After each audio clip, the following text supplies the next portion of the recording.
Smile dental clinic.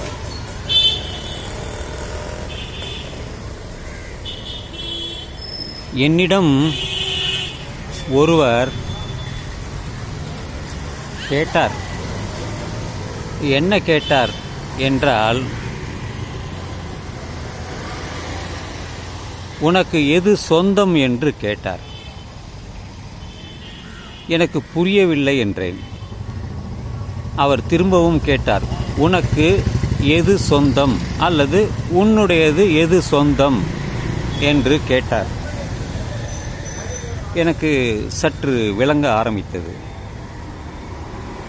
அது என்ன என்று யோசித்தேன். எதை பற்றி கேட்கிறார், எனக்கு எது சொந்தம் என்று ஒரு சந்தேகம். அவர் கேட்பது இந்த உடலையா அல்லது உடலில் இருக்கக்கூடிய உயிரையா? ரெண்டும் ஒன்றுதான். இருந்தாலும் அந்த கேள்வியில் சில அர்த்தங்கள் இருக்கிறது.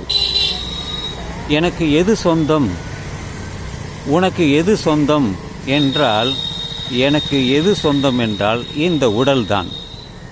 ஏன் அப்படி நான் பதில் சொல்கிறேன் என்றால், பசிப்பது இந்த உடலுக்குத்தான், உயிருக்கு தெரியாது. வலி வந்துவிட்டால் அதை உணர்வது இந்த உடல்தான். தாகம் எடுத்தால் அது உணர்வது இந்த உடல்தான். சோர்வாக இருக்கிறேன், தூங்க வேண்டும் என்று நினைத்தால் அதுவும் இந்த உடலுக்குத்தான். அப்படி என்றால் இந்த உடல்தான் எனக்கு சொந்தம். அப்பொழுது உயிர் எனக்கு சொந்தம் இல்லையா? உயிர் உன் உடலில் இருக்கிறது. ஆனால் அது உன்னுடைய தாயும் தந்தையும் சேர்ந்து செய்த கலவைதான் நீ. உன்னுடைய தாயும் தந்தையும் கலந்து செய்த அந்த பாண்டம்தான், பண்டம், பானை, அதுதான். இந்த உடல் உனக்கு சொந்தம். நல்லது கெட்டது எல்லாமே உனக்குத்தான். நீதான், நீ நினைத்தபடித்தான் எல்லாமே செய்கிறாய்.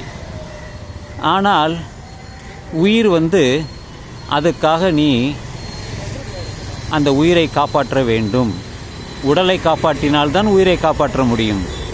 அதுதானே அதில் இருக்கக்கூடிய சூட்சுமம். ஆதலினால் உடல்தான் நமக்கு சொந்தம். உயிர் தாய் தந்தையர்கள் கொடுத்தது. தாய் தந்தையர்களுக்கு யார் கொடுத்தார்? அவருடைய மூதாதையர்கள்.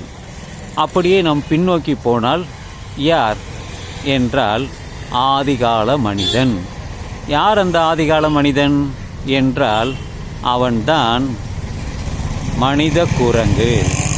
ஆமான், இவர்களெல்லாம் எந்த ஊரில் இருந்து வந்தார்கள், எந்த நாட்டில் இருந்து வந்தார்கள் என்றால் ஆப்பிரிக்கா தான். ஆப்பிரிக்கா நாட்டில் இருந்து தான் நாம் எல்லாம் வந்திருக்கிறோம். ஸோ இந்த உடல்தான் ஒருவருக்கு சொந்தம். உயிர் தாய் தந்தையர் கொடுத்தது. உணர்வினால் ஆனது தான் இந்த உயிர். இந்த உணர்வு எங்கிருந்து கிடைக்கிறது என்றால் உடலில் இருந்து தான். 5 புலன்களும் சொல்கிறோமே, அதுதான் இந்த உயிர். அது வருவதும் இல்லை, போவதும் இல்லை. என்று ஒரு குழந்தை தாயின் வயிற்றிலிருந்து விழுந்து அழுகிறதோ அப்பொழுதே அதனுடைய உணர்வு வர ஆரம்பித்து விட்டது. பசித்த பொழுதும் கத்துகிறது. அந்த உணர்வு தான். எனவே உடல்தான் ஒருவருக்கு சொந்தம். உயிர் காப்பாற்ற வேண்டும் என்றால் உடலை காப்பாற்ற வேண்டும். நந்தவனத்தில் ஒரு ஆண்டி கொண்டு வந்தாண்டி ஒரு தோண்டி, அதை கூத்தாடி கூத்தாடி போட்டு உடைத்தாண்டி என்ற கொஞ்சம் கிண்டலாக ஒரு பாடல் இருக்கிறது. அதன் அர்த்தம் நான் சொன்ன இந்த காணொளியில் உங்களுக்கு விளங்கும். அவ்வளவே. நந்தவனத்தில் ஒரு ஆண்டி, அவன் 4 மாதமா குயவன வேண்டி கொண்டு வந்தாண்டி ஒரு தோண்டி, அதை கூத்தாடி கூத்தாடி போட்டு உடைத்தாண்டி. நந்தவனத்தில் ஒரு ஆண்டி. இந்த பாடல் சிறப்பாக பொருந்தும் என்று நான் கருதுகிறேன்.